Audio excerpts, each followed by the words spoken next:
오늘 이제 12지파가 하나님 앞에 예물을 드리는 장면 중에 우리는 두 지파가 예물을 드리는 것을 살펴봤습니다. 그래서 이 민수기 7장과 같은 보도 자료를 이제 우리가 읽을 때는 좀 거룩한 상상력을 동원해야 한다 이렇게 말씀드렸죠. 왜냐하면 당시 광야에 있던 이스라엘 12지파들은 당시 그 현장의 그 생생한 감동을 모두 이제 체험했던 반면 오늘날 이렇게 수천 년이 흘러서 기록으로만 대하는 저희는 그런 감동과 현장의 그 생생한 분위기를 느낄 수 없기 때문입니다. 성막을 완성하고 이제 성별한 기념으로 하루에 한 지파씩 12일 동안 이렇게 광야에서 진행된 이 영광스러운 행사에 참여한 이 모든 이스라엘 백성들에게 얼마나 큰 기쁨과 감사가 넘쳤을까. 우리도 이렇게 보면 예배당을 이제 뭐 신축하거나 아니면 재건축할 때 그 과정에 헌금도 하고 또 뭐 몸으로도 봉사하시고 이런 분들이 직접 헌당식에 참여하는 것하고 이제 그 후대가 교회 역사를 보면서 우리 부모님들이 이렇게 헌신했구나 하는 것을 읽을 때 이게 정서적으로 큰 차이가 있지 않겠습니까? 자, 또 우리는 이제 민수기 7장 기록을 대하면서 하나님께서 왜 이렇게 세세하게 12지파가 드리는 이 장면을 꼼꼼하게 하나도 빼지 않고 기록하게 하셨을까? 여기에 어떤 이유가 있을까? 또 여기서 우리는 하나님의 어떤 마음을 살펴볼 수 있을까? 좀 질문할 필요가 있습니다. 그래서 성경을 보니까 이 민수기 7장과 이제 비슷한 성격의 장들이 몇 장 나옵니다. 예를 들어 사무엘하 23장을 보면 이 다윗과 함께 다윗의 초창기 그 왕국을 형성하고 나라를 굳건히 다질 때 헌신한 장군들, 유명한 장군들 3인조 그 다음 30인 또 300인 이런 식으로 그렇게 용사들의 이름이 나열되어 있고 업적이 나와 있습니다. 이런 장수들의 헌신이 없었다면 다윗 왕국은 통일 왕국을 그렇게 안정되게 이루지 못했을 것입니다. 또 한 군데 대표적으로 로마서 16장을 보시면 끝에 바울 사도가 이제 그 여러 성도들의 이름을 쭉 이렇게 나열하지 않습니까? 그들은 바울의 선교 사역을 위해 헌신했던 남녀 동역자들 또는 후원자들이었습니다. 근데 이제 특히 그들 중에서 노예로 보이는 인물이 여러 등장하는 것을 발견할 수 있습니다. 로마서 16장 8절과 9절에 암블리아, 우르바노라는 성도가 나오는데요. 1세기 사회사를 연구한 학자들이 살펴보니까 이 암블리아와 우르바노라는 이름은 라틴식 이름인데 노예들에게 거의 붙인 이름이었다고 합니다. 그러니까 이 암블리아와 우르바노는 해방된 노예가 아니었을까 그렇게 추측하고 그런 신분으로 이제 복음을 받아들이고 바울의 사역을 도왔을 것이다 이렇게 볼 수 있고요. 또 16장에 보면 우리는 이름으로 알고 있지만 사실 이름이 아닌 분들의 명단이 나옵니다. 이건 이제 그저 누구누구라는 별칭이 나오는 건데요. 로마서 16장 22절에 더디오라는 사람과 23절에 구아도가 그렇습니다. 이들은 이제 노예가 확실합니다. 왜냐하면 당시의 노예들에게 이름을 주지 않고 노예를 사들인 주인이 몇째 놈 이런 식으로 붙였는데 더디오는 셋째 놈이라는 뜻입니다. 더디오. 그다음에 구아도 라틴어로 쿼드라투스죠. 이건 넷째 놈이라는 뜻입니다. 우리나라도 예전에 조선시대나 이럴 때 집에서 부리는 종들 이름이 없지 않습니까? 돌쇠, 뭐 마당쇠 이런 식으로 불렀듯이 더디오, 구아도도 노예 이름이었습니다. 프리모는 노예 중에 첫째 놈이라는 뜻이고, 사도행전 24절에 나오는 세군도, 이 세쿤두스는 노예 중 둘째 놈이라는 뜻입니다. 이런 식으로 이들은 이름도 없이 그냥 셋째, 넷째 이런 식으로만 등장하는데, 사도 바울이 이들을 로마서 16장에서 거론하고 있습니다. 우리가 신약 성경에서 아는 가장 유명한 노예는 오네시모입니다. 오네시모, 역시 이름이 아니고 쓸만한 놈, 뭐 이 정도 되는 뜻이라고 합니다. 오네시모.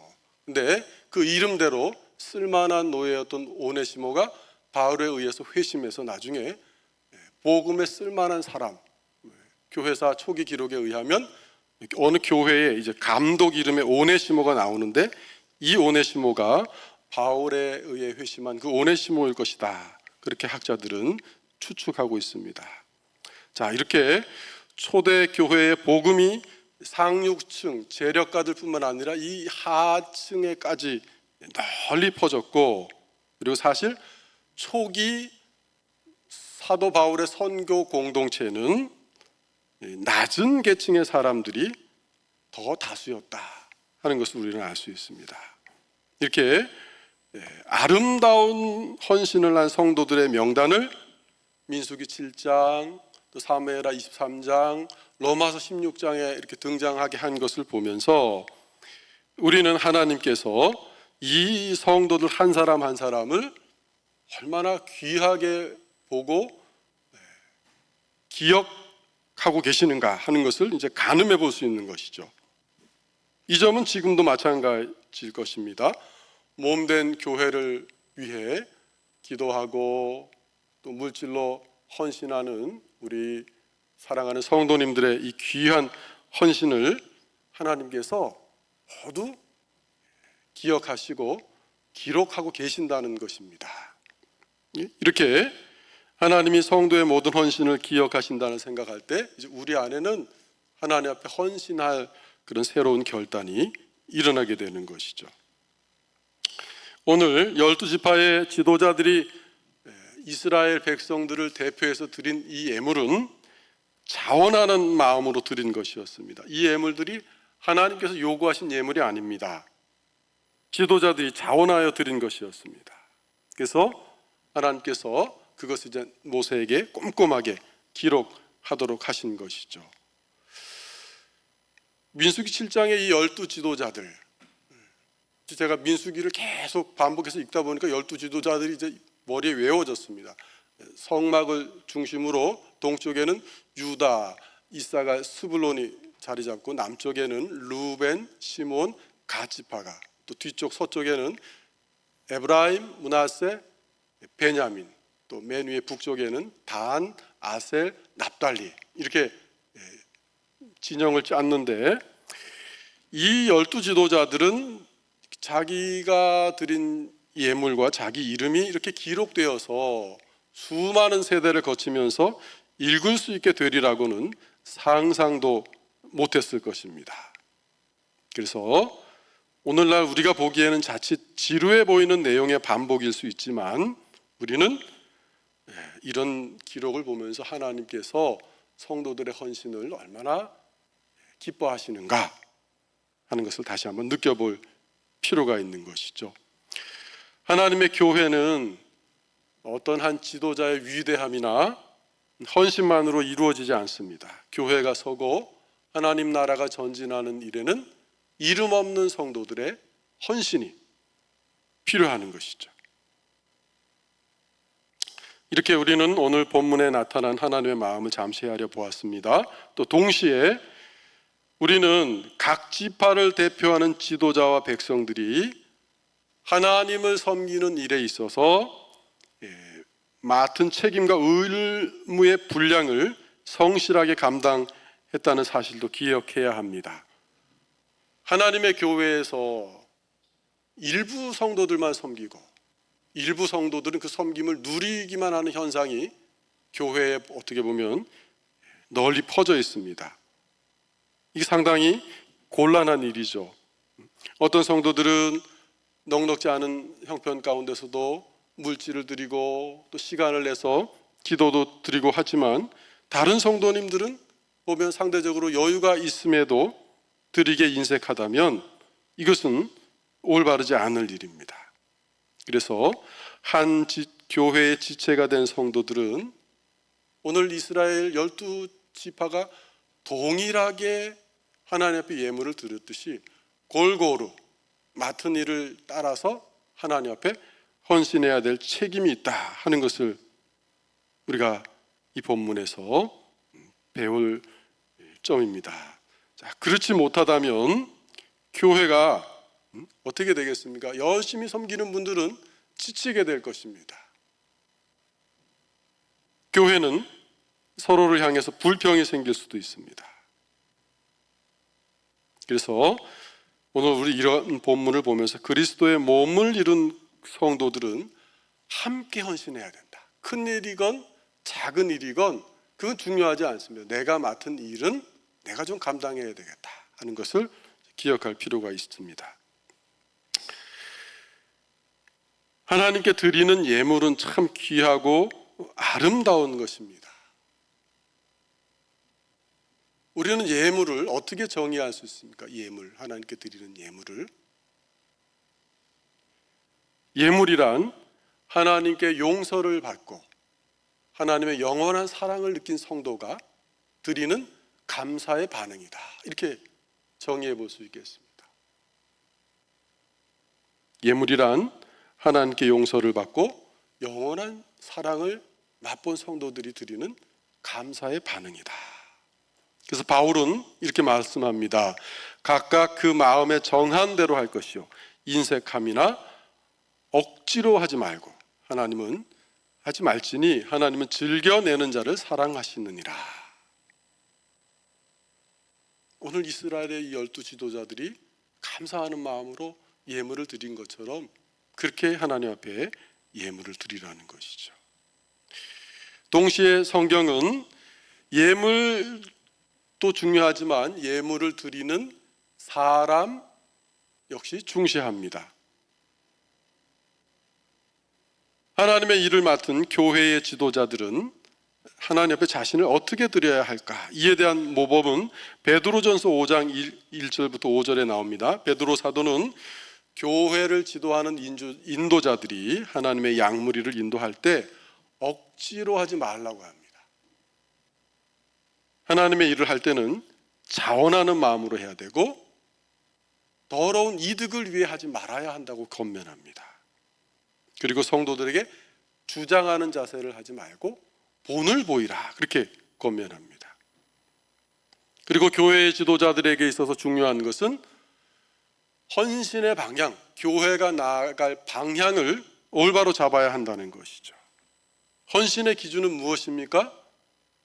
당연히 하나님의 말씀입니다. 교회의 지도자들이 우리는 오직 하나님의 말씀을 따라 이 길로 갑니다, 그렇게 선언하면 성도들은 따라오게 되어 있습니다. 바른 길로 가게 됩니다. 그게 교회의 질서입니다.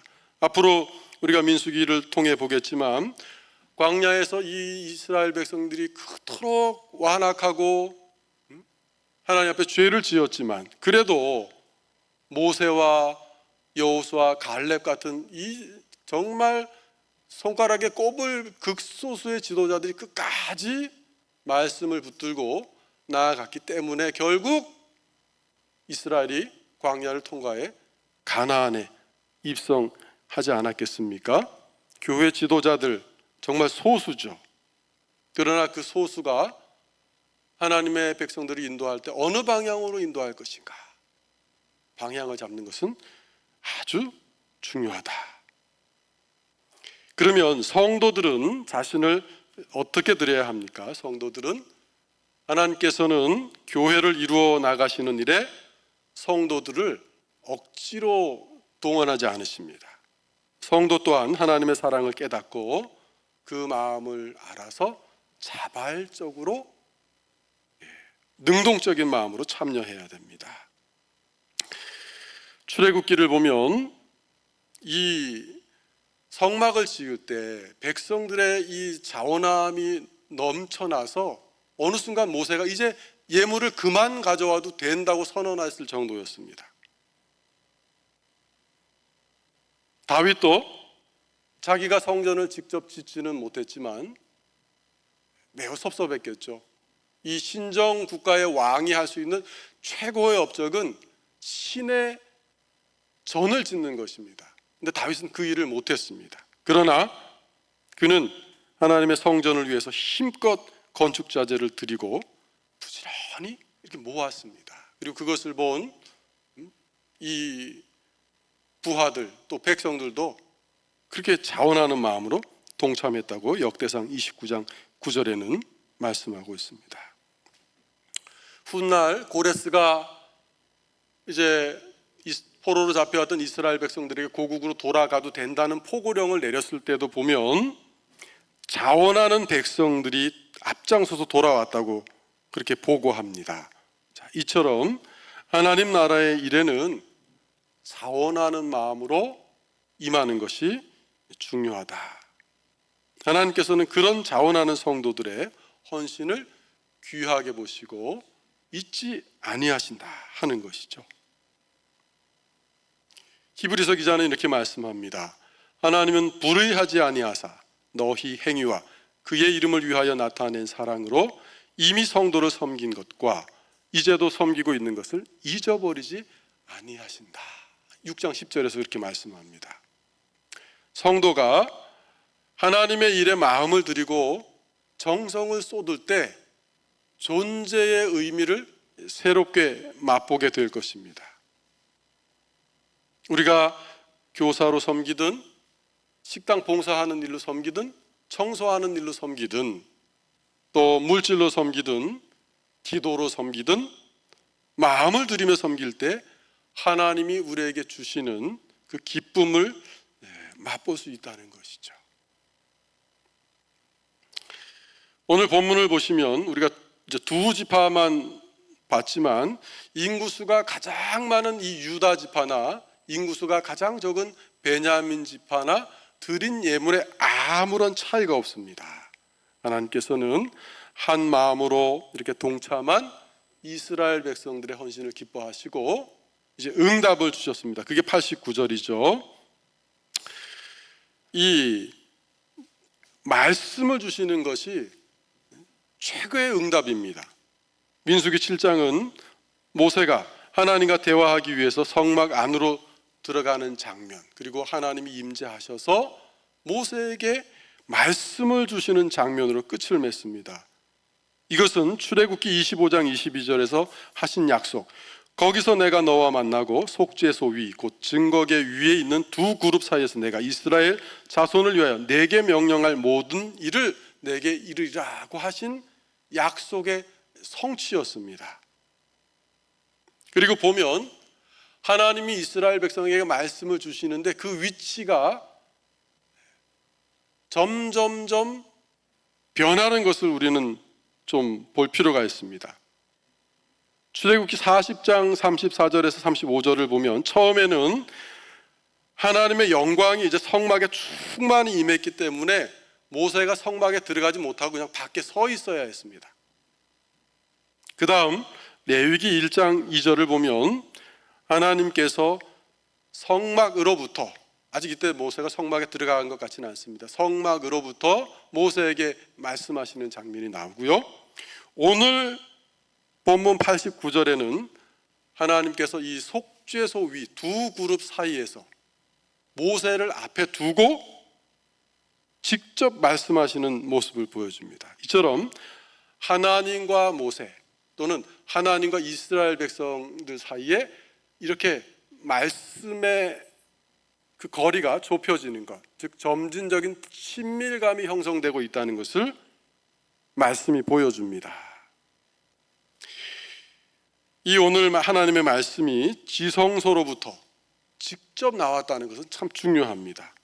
하나님이 이스라엘의 헌신을 얼마나 기쁘게 여기셨는가 하는 사실을 보여주기 때문입니다.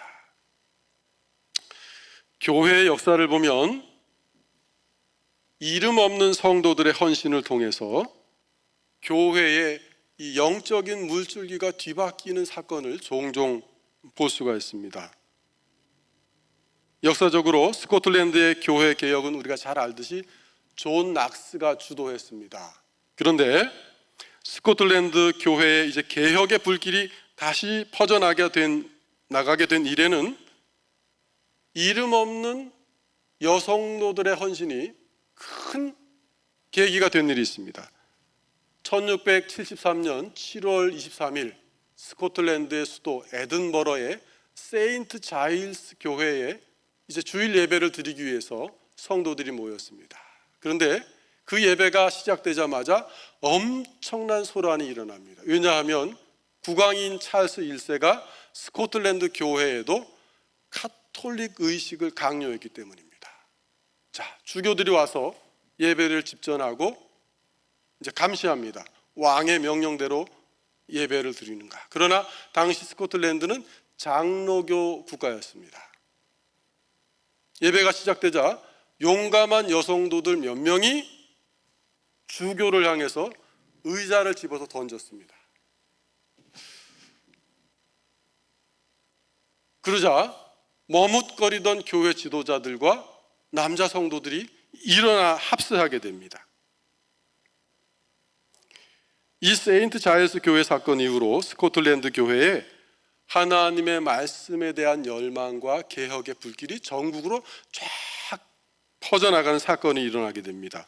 이듬해 1683년 2월 28일 이제 세인트 자일스 교회 옆에 있는 그레이트 프라이어스 교회에 수많은 스코틀랜드 성도들이 모여서 장로교 신앙의 순수성을 지키기 위해 어떤 한 문서에 서명을 합니다. 그리고 이 문서의 사본들을 전국 교회에 보내서 온 국민이 서명하게 만듭니다. 이게 그 유명한 스코틀랜드 국민 문서, 국민 언약입니다. 이들은 자기들은 스코틀랜드인으로서 잉글랜드 왕국의 신민으로서 국왕에 대한 충성은 이어나가겠으나 단 법과 장로교 신앙을 준수하게 해준다는 전제 하에서만 충성하겠다는 조건을 그 문서에 명시했습니다.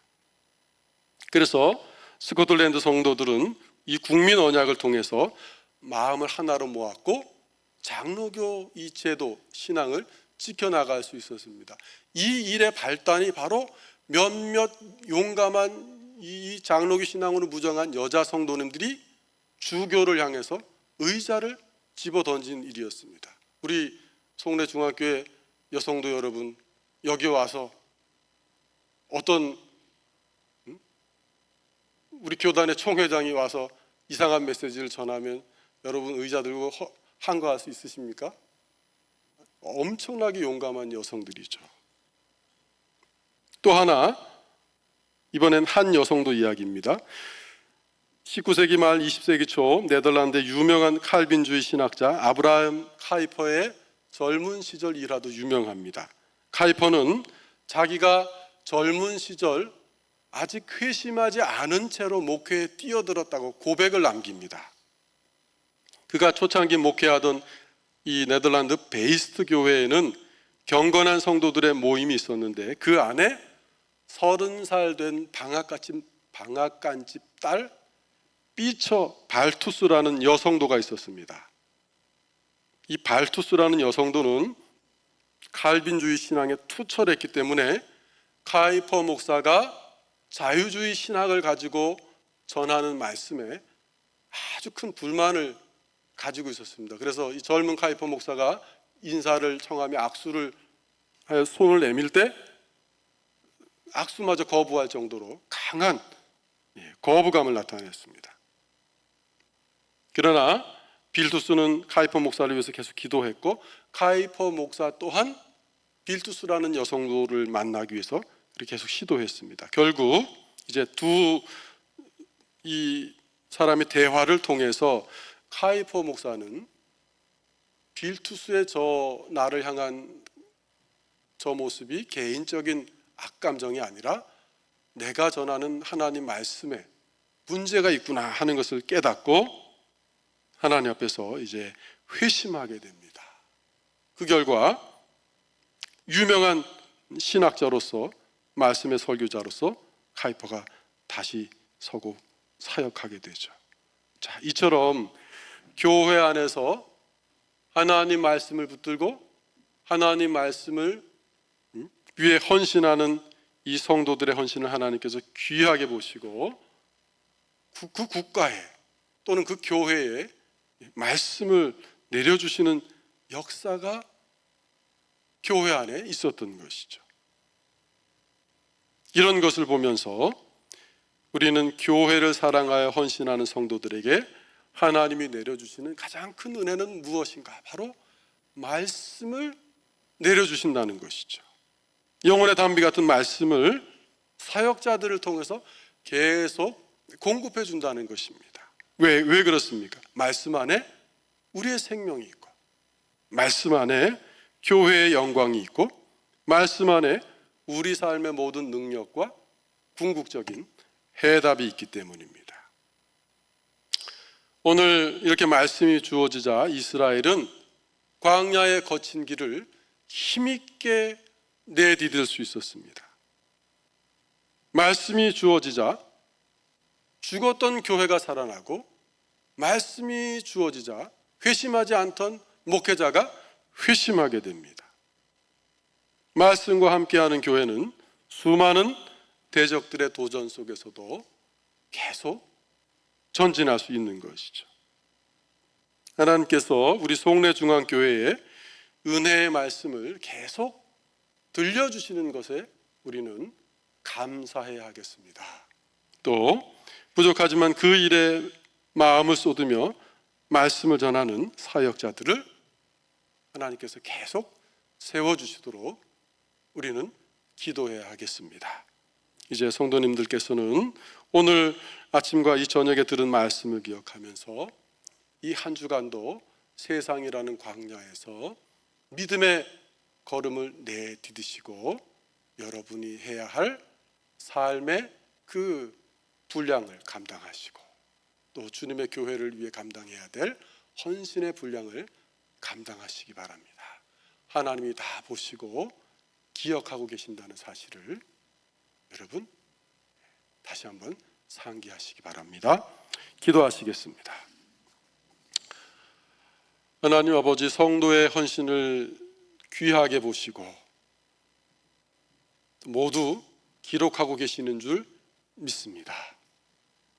성도들의 헌신을 통하여 교회의 영적인 분위기가 일신하고, 또 교회에 하나님의 가장 큰 응답인 말씀을 내려주시는 은혜가 이렇게 역사적으로 있었음을 오늘 저희가 살펴보았습니다. 이제 저희가 하나님의 교회의 강단에서 말씀이 담비같이 계속 쏟아지기를 위하여 기도하며, 또 그 말씀을 들은 저희들은 한 주간도 하나님 앞에서 믿음으로 우리의 헌신의 분량을 감당하며 살아갈 수 있도록 하나님 붙들어 주시옵소서. 예수님의 이름으로 기도드립니다. 아멘.